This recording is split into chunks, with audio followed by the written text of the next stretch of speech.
And so here I was about to start a service, and there was maybe three, four people in the house.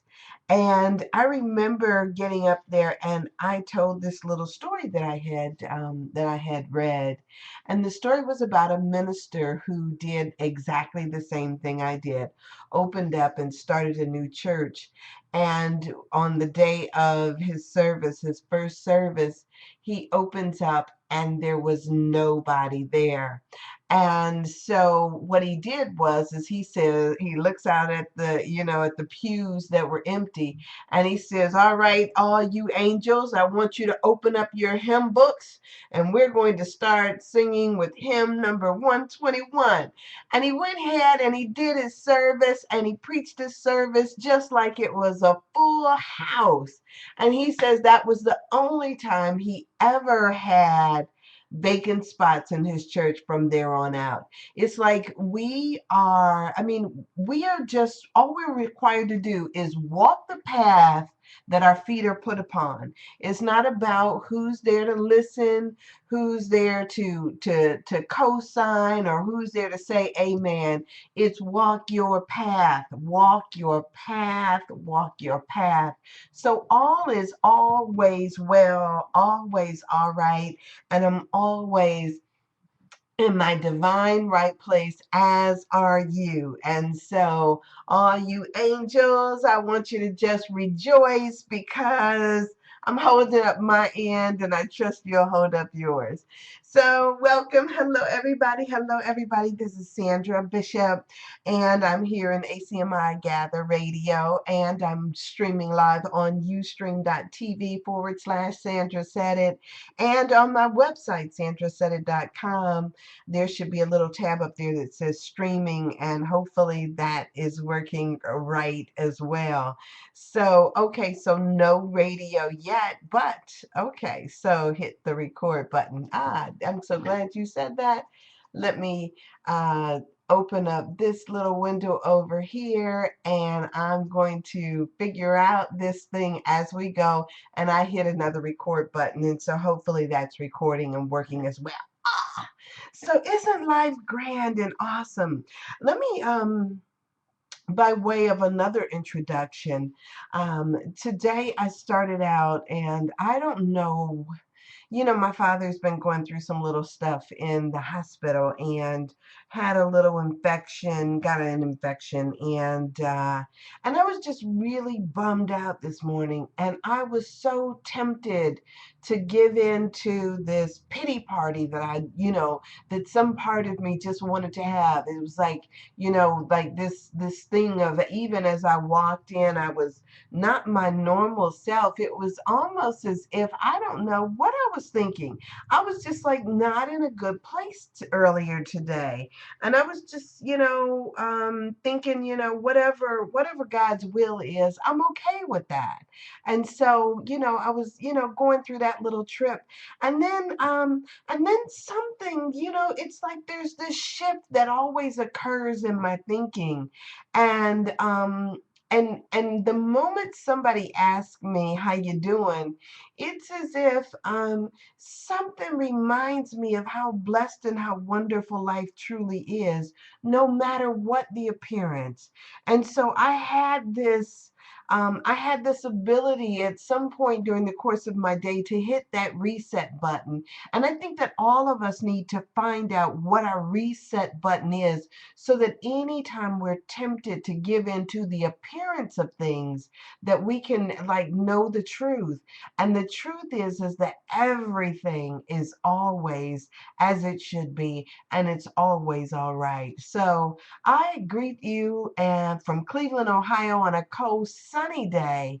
And I am, like just beaming and bouncing and absolutely fabulous, because not just because I get to talk to you, that's one of the reasons, but just because life is so wonderful and juicy. And And no matter how you see life, I mean, we can see it in terms of, of this existence, of these bodies that we're in, this heartbeat that we have, this mindset, or we could see it that we are and always have been from the moment we said let there be. We have always been at one with this God presence, and no matter what form you are in, life is fabulous, and it's just wonderful and worth celebrating. So I greet you in that spirit. So as I always start out this Course in Miracles class, all my Course in Miracles classes, I am going to share with you the introduction, and the introduction is found in your book. It is nestled right behind the table of contents and right in front of the text. And it says introduction, simple, just title on the top of the page. And it says this is a Course in Miracles. It is a required course. Only the time you take it is voluntary. Free will does not mean that you can establish the curriculum. It means only that you can elect what you want to take at a given time. The course does not aim at teaching the meaning of love, for that is beyond what can be taught. It does aim, however, at removing the blocks to your awareness of love's presence, which is your natural inheritance. The opposite of love is fear, but what is all encompassing can have no opposites. This course can therefore be summed up very simply in this way: nothing real can be threatened, and nothing unreal exists. Herein lies the peace of God. Isn't that just wonderful? Herein lies the peace of God. Nothing real can be threatened, and nothing unreal exists. Herein lies the peace of God. And why does that bring so much peace? Because if you know that you cannot be threatened, no part of you, right? If you know that from the very beginning, from the time when in the Bible, according to what the Bible says, that God said, let there be light, that you were there in that chorus of voices that said the let there be. Not only were you in the chorus of voices, you are the light. You are that divine light. And that awareness alone should just be something that makes you celebrate, makes you happy, makes you feel good. And bam, you were here. Like it truly was the Big Bang. And you are here, and you're right on time and right where you're supposed to be. So, I am I running it like did the bell ring and Sandra takes off running like in a full sprint, and running down the path that is laid before me because I know that I'm supposed to. I want to, for just a quick second, I am, miracles can be seen in the light. Miracles are seen in the light. The light and strength are one. Light and joy and peace abide in me. Light and joy and peace abide in me. Isn't that a wonderful way to have your day refreshed, reset, to know that light and joy and peace abide in me? Now, it's interesting because for some reason, um, while I was out, I was looking up and wanted to share with you guys um, the lesson that is for tomorrow. It is one of my favorite lessons. I am as God created me. And I wanted to share with you a little bit from that, but I don't want to get ahead of myself because I just want to talk for a little while like I normally do, to talk about a number of things. You guys, it's interesting as I was going along today.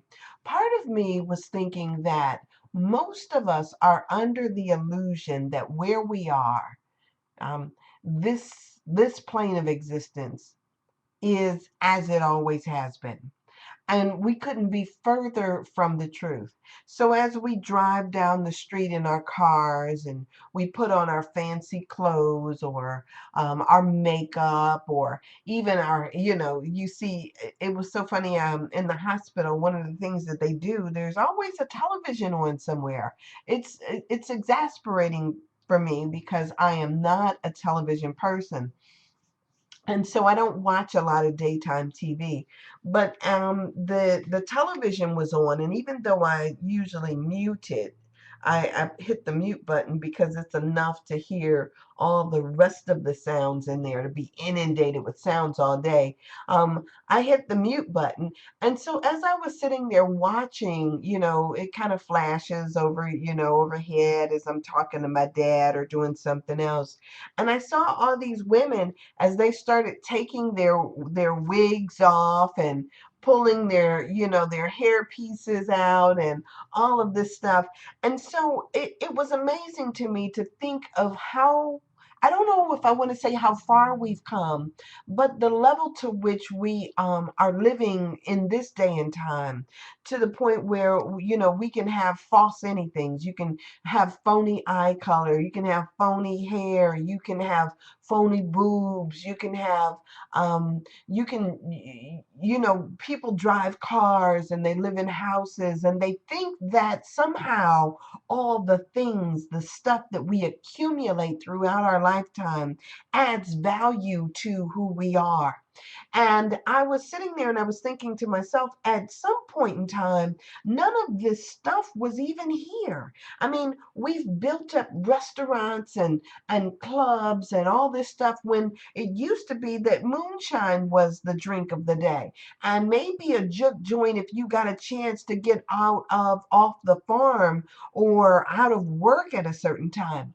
The curious thing is that I think that at some point the smart people got really smart and decided that they were going to, what should I say? They were going to set up a system. So if they couldn't be the best when it came down to survival of the fittest, if they couldn't, have that physical prowess that some people thought was the pecking order or established the pecking order, if they couldn't have that physical prowess, then we build up a system where mental prowess was the rule of the day.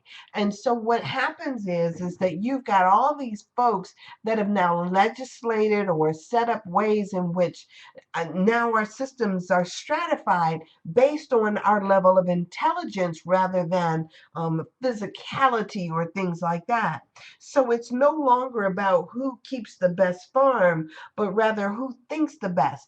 And so it's amazing to me. I think I've said this before, how you can see people who were in nursing for 30 and 40 years suddenly find themselves out of a job because now some kind of ordinance comes across that says that all nurses have to have this degree or that degree for something that they were doing because they learned it. Now all of a sudden you've got to have certain criteria to set it in motion. And so even still, even in the hospital setting, people are still trying to get all of the classwork that they need to qualify to do the things that they do that they've already done and been doing well for years. But now because all the smart folks are trying to legislate and make these little nooks for to maintain certain ways of keeping other folks out and accepting others in that may not even be worthy of the jobs. I don't know, but it's amazing to me because as I read and as I share that idea that I remain as God created me, I sit there and I think, wow, how many of us don't know that you remain as God created you? I mean, if you could just wrap your mind around that.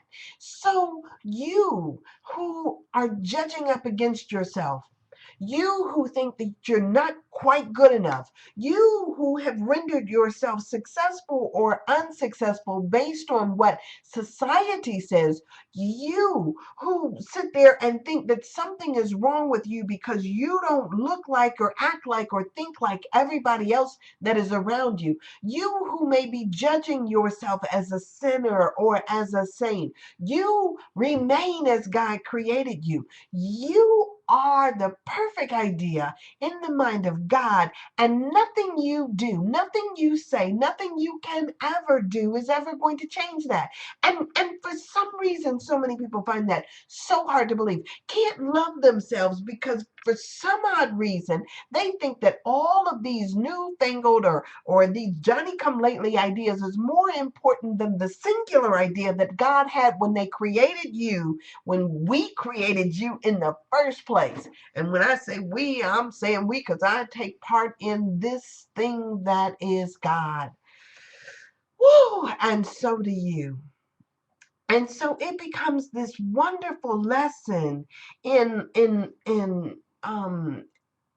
what to get outside of our, because what I think it is our egos want to tell us that we know better. And I'm always saying this, I can hear myself saying it because I've said it before. You want to think that you somehow know better than what God knows, and so therefore you judge up against yourself. And who are you? Who are you to sit there and question how wonderful you are? Ah, man. So I am, in this place, this space where I'm just recognizing the perfection not only of myself and of all things around me as they are, just as they are, and getting to a place of acceptance of that. Because once I get to a place of acceptance of that, then I can stop, getting caught up in all of these judgments that I have. Even as I sit there and I think to myself, well, I could be different. I could be different. I mean, and I don't know about you, but I know I have certainly done this too, where I sit there and I think to myself, how can I make this better? How can I possibly be better? And for some reason, I don't accept, all the time that I'm in my divine right place doing exactly what I'm supposed to do. But you are, and I am.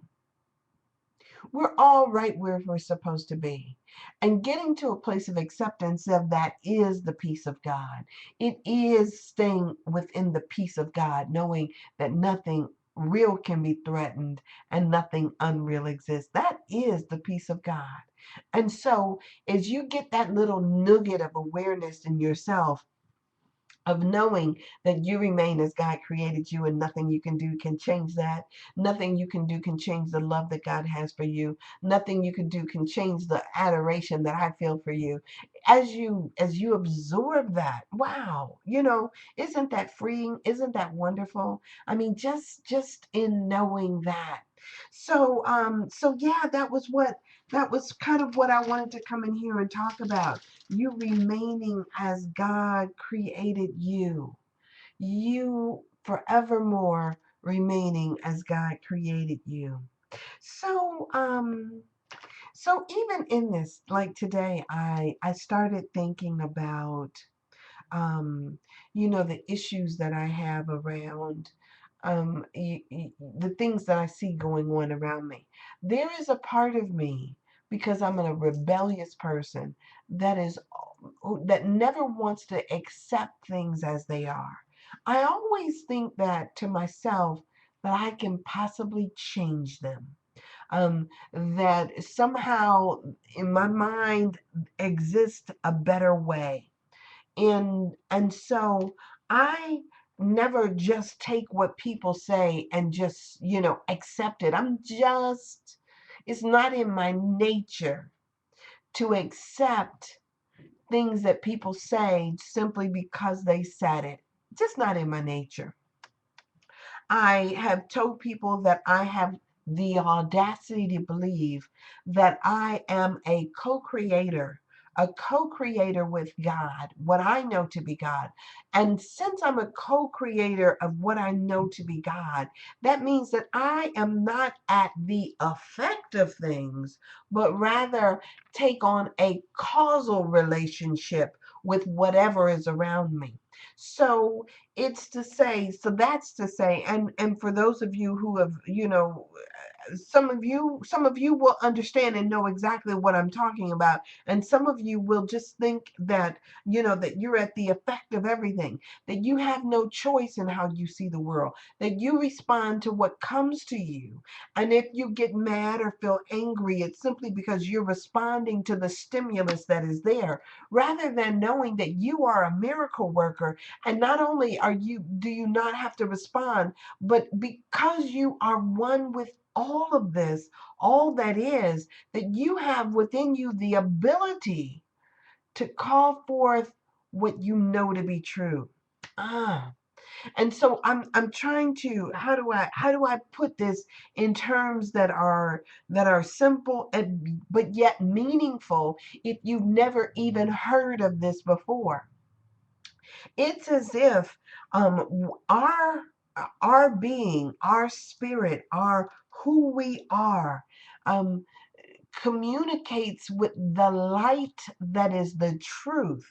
Let's see. At what level are you co-creating with God? At what level are you co-creating? We're always co-creating with God. So true. And at what level are you doing it? Are you doing it because you're an at an accident, accidentally, or are you doing it on purpose?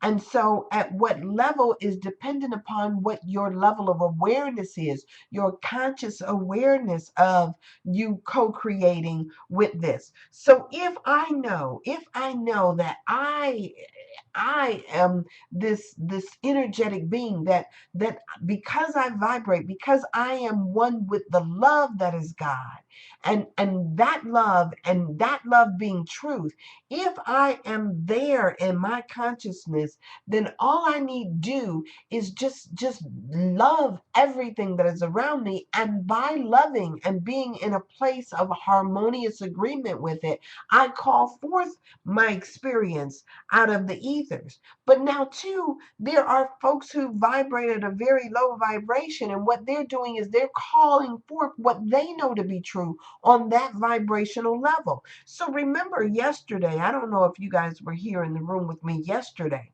but yesterday we talked about the same perception, that some people are born into situations where their vibrational frequency will necessarily be in a different spot. That does not mean less than, but just at a different standpoint. So yesterday, the imagery or the idea that I shared was somebody that was born into someplace like Bosnia, as opposed to someplace like Hawaii. I mean, when you're born in Hawaii, who said? I mean, I don't know. Maybe you can't help but be blissful all the time. Maybe you can't help but have a different perception and a different disposition because all around you is beauty. You guys remember the book? I'm jumping, I know. You guys remember that book, Celestine Prophecy? Remember that? The Celestine Prophecy came out years ago. And I remember as I read that book about how it talked about how everything, like, either can has the power to raise our energy based on our relationship to it. And so one of the things that in the Celestine Prophecy they practiced doing was looking at everything through the eyes of love or through the eyes of beauty. And by looking with the eyes of love or eyes of beauty, it was as if you were being fed by what you were looking at, being energized by what you perceived. And so there was this whole thing of there being a ability to deplete one's energy or to lift one's energy, depending upon how you entered into a situation, how you connected with something. Got to be in a group that did the exercises, and it was very helpful. Yeah, the workbook was, and that was one of the things that I used to do. Is I used to always think, it broke down people into four different kind of categories. One was Oh, I don't even know if I can go through them because I mean, it was like the book popped into my mind. I started talking about it, and then I thought, oh, maybe I can just recall all of this stuff off the top of my head. And I know that, no, I don't know that I can't. I may be able to, but yes, okay. So there's the interrogator. There is, so some people are energy suckers.